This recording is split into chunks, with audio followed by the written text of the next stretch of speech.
I am Slick Nick. Let's talk about the difference between being a nice guy, being perceived as nice, versus actually being liked. Because I think when I was younger, I conflated those two things. I remember being in high school and telling a person who at the time was probably closer to my age now, saying, I just want everyone to see me as a nice person. Which is not the same as saying, I want everyone to like me. But it was part of my identity as a teenager, and I guess in my 20s, I wanted to be perceived as a nice guy. Now what's interesting is I don't feel that way anymore. I want to be able to serve other people, and I want to be able to help other people, and I want people to perceive me in that way. I want to be that person. But to be nice, that doesn't really necessarily help anything. You can be nice, but not actually help other people. So let's go ahead and sort this out. Again, a life-changing book, How to Win Friends and Influence People by Dale Carnegie. So one of the things he talks about in this book is good for you if you're nice, good for you if you're friendly. But if it doesn't get the job done, so what? Who cares? So it's a matter of how do I take that niceness and add it to being red pill thinking, taking matters in my own hands, thinking, okay, here's the things I can't control, but here's the part I can control. How about I control this, and then I can help other people with the part that I can control. So ultimately, as the book talks about, most people are looking for you to pay attention to them. That's all they really want. They want to feel significant. They want to feel important, because let's face it, being important and feeling important are two different things. But when you swallow the red pill and your eyes become open and you realize, wait a minute, so instead of focusing on myself, I can focus on helping other people, and that actually makes them like me more. So ultimately, as it's mentioned in the book, you become more interesting to other people if you're more interested in them. So for example, me personally, I've traveled the world more so than most people. I've been to many countries. I taught English in Thailand, in South Korea, in Trinidad, Tobago.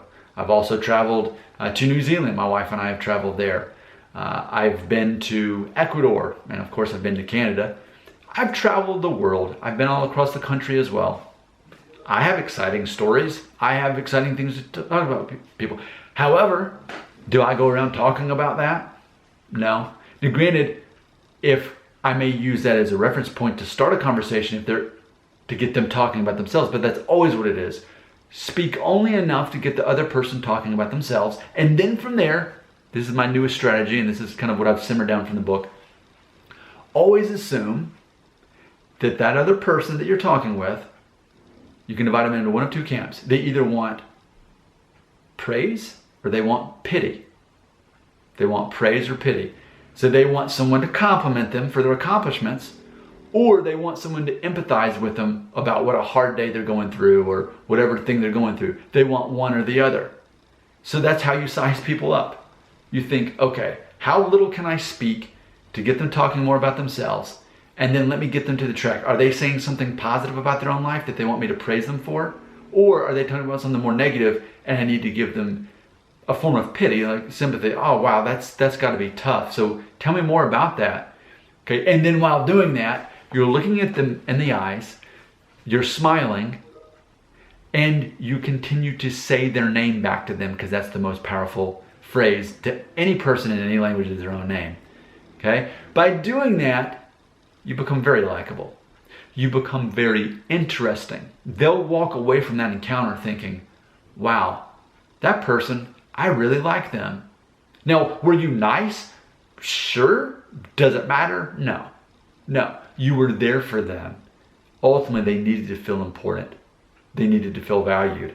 And so it's interesting that it's about using less words, yet people will perceive that you're more involved by speaking less, by just redirecting it back to them. And I've mentioned before at my job, at work, I do this all the time. We have a call every Friday, a video call. It's the one time a week where there's like 23 of us. We're all on a video call and we can all see each other. and we have some kind of theme, like tomorrow, it's gonna be your favorite part about the fall season, all right? So typically what I do is when it's my turn, I talk about that thing. I don't take very long to talk about it. I'm animated and I'm, smile and I try to crack a joke or whatever while I'm doing it, but I don't actually spend a lot of time talking. And while I'm in the video call, I try to give someone else a shout out on my team.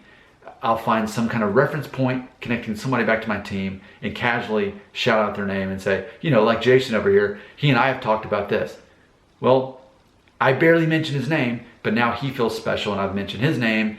And then that gets other people talking about him or to him in the video call. And it's that conversation grenade, or I should do it with my mouth. I initiate and then I fade away into the background and let that conversation get better mileage out of it. I hardly said anything. I hardly spent any time talking, but I was very engaged when I was doing it. So that way people think that I am more involved than I actually am.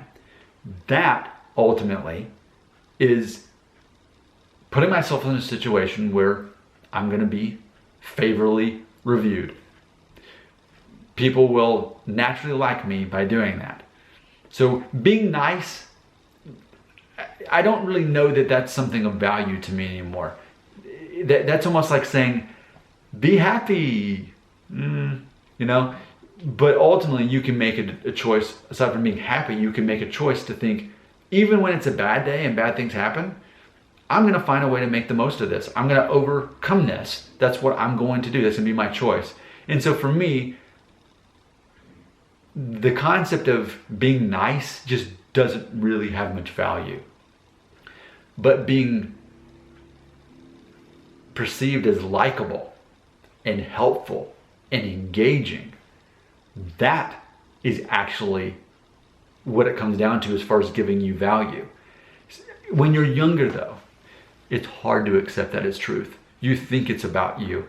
You think it's about your hair or your teeth or your skin or you think those things because you don't have the life experience to tell you otherwise, which is an advantage of watching my channel here, the mentorship relationship that we have. That you have a 40-year-old man who's probably at least twice as old as you are, if not close to it. I've downloaded a lot of information in this brain, and I'm very eager to share that with people.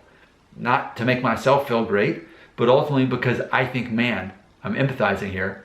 I wish I had someone to tell me all this stuff when I was 20. But back when I was 20, YouTube didn't exist. The internet was like 3 years old when I was 20. I'm not making it up, that's true. All right, take it from there. Your comments belong right here.